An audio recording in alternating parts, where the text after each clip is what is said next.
I believe in America. I believe in the values of this country. God bless this country. Yes, it's the only one in the world where people have the opportunity to be persecuted elsewhere and to come here and earn their way and enjoy the riches of this country through their labor. But those opportunities do not exist on 25th and Jefferson in Newport News. For many living in this community, the American dream does not exist for them the same way it does for you and I.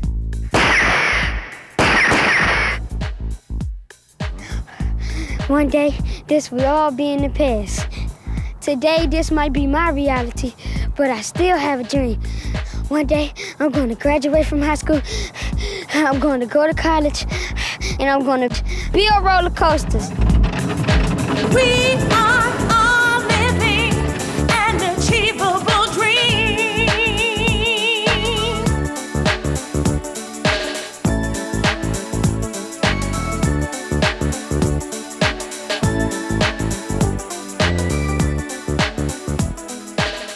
There's a teaching from the THELMA that goes, it is not incumbent upon us to complete the work, but neither are we at the liberty to neglect it.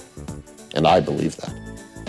It's discouraging when you see high school kids with a diploma who are really functionally illiterate. And I know, because I used to hire 50 to 100 kids a year. And when I would interview them, they didn't know how to be interviewed, they didn't know how to dress, they didn't know how to speak, they couldn't write a coherent paragraph. Some of them couldn't even fill out an application.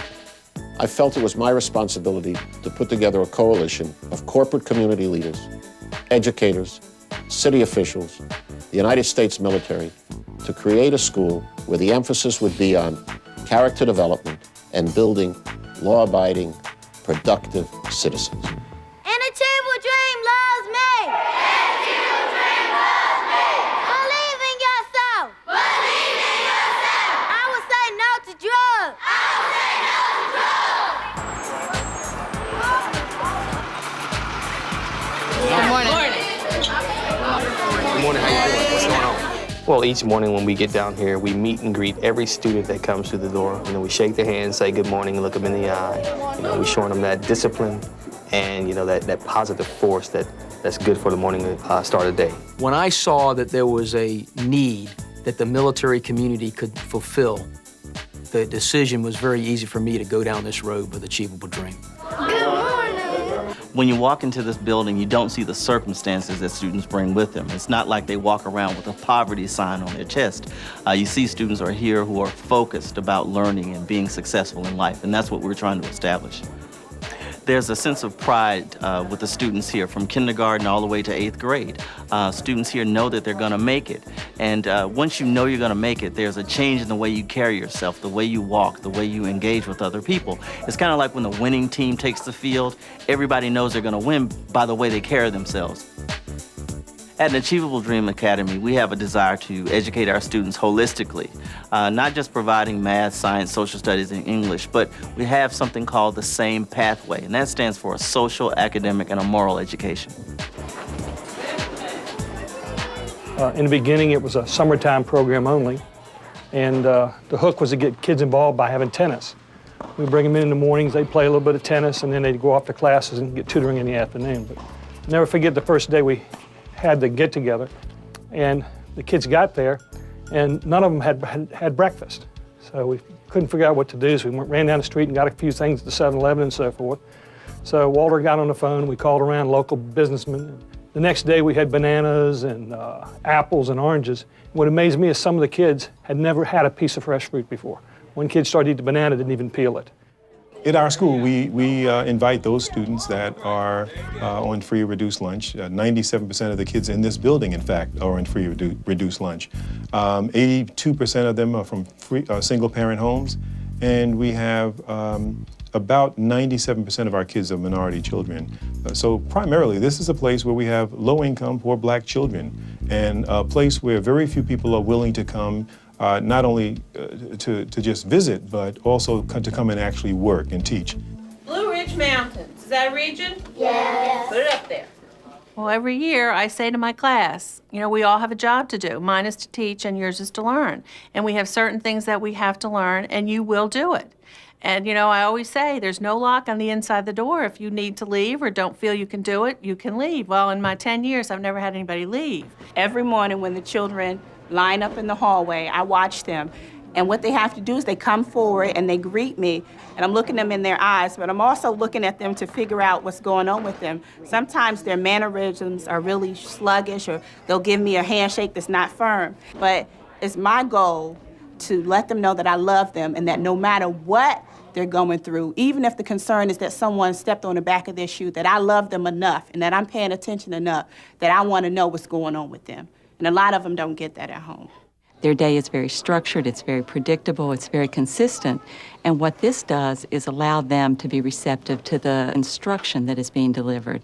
With that, we know that we've been successful because our children have been successful in closing the academic achievement gap between minority and non-minority students across the Commonwealth of Virginia.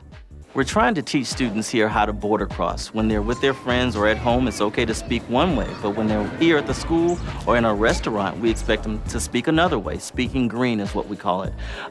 When students are with their friends or on a basketball court, we don't expect them to say, fine shot, when someone makes a shot. We want to be realistic about it, but students have to know how to engage or conduct themselves in a restaurant or a social situation.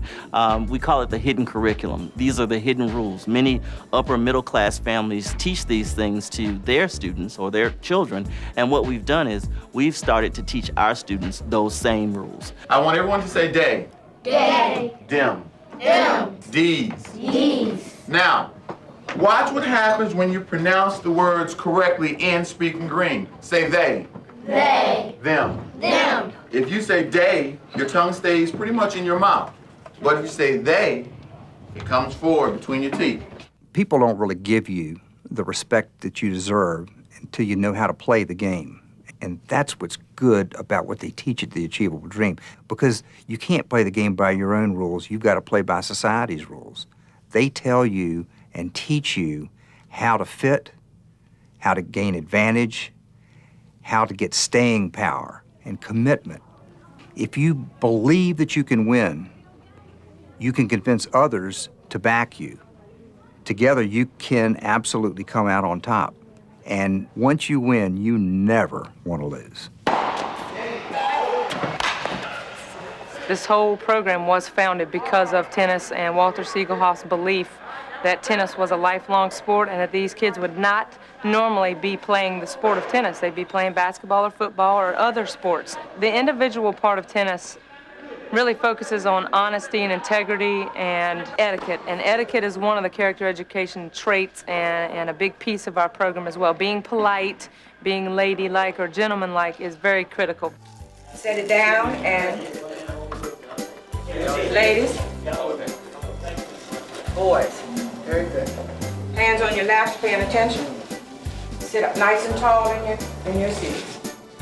Now, let's pretend now that the meal is over.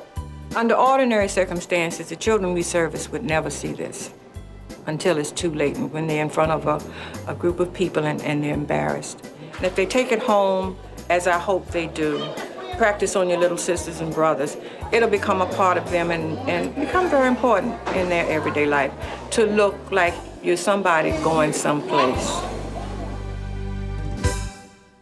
Well, with our young people, our kids, in this day and age, you can't arrest all of them. You can't put them all in jail, and that's not the solution.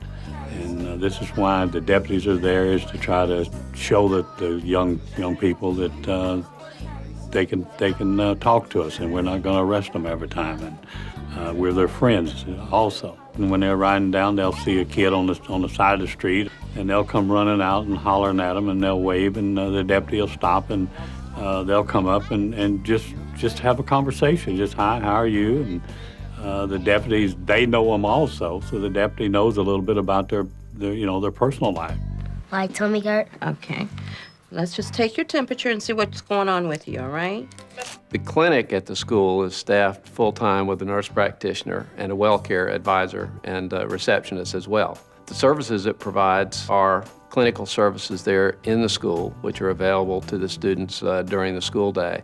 In addition to that, services are also available to the student's family, and as well as home visitations. When she comes to school here, I can be at work or at school and know she's safe.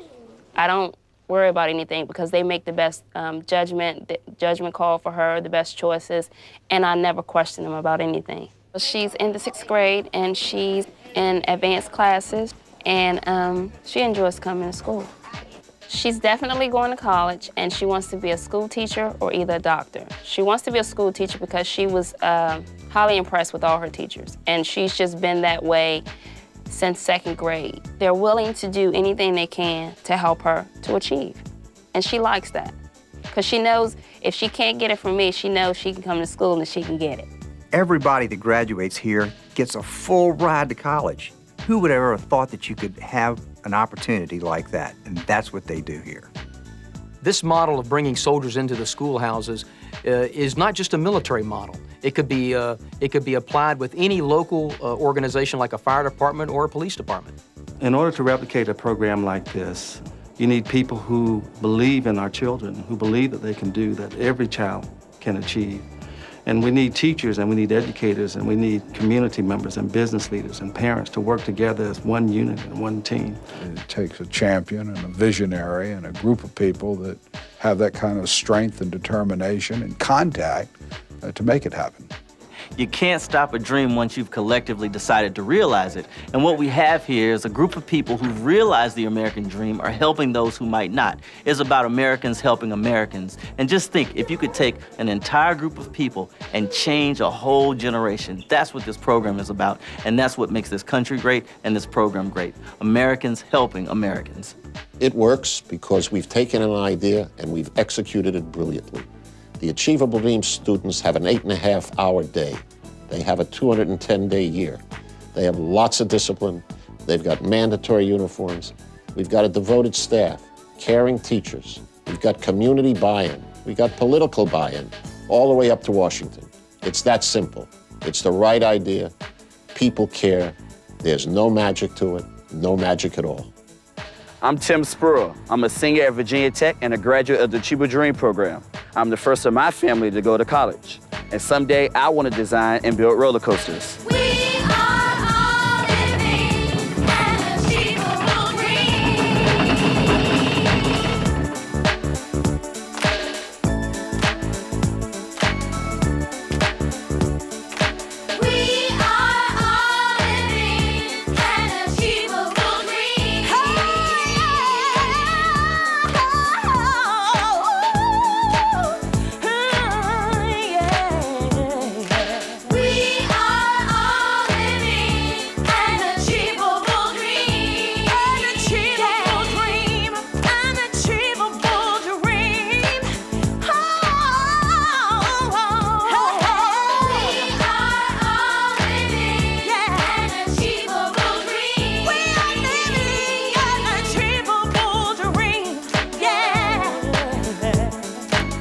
Now I can do more than dream. I can achieve.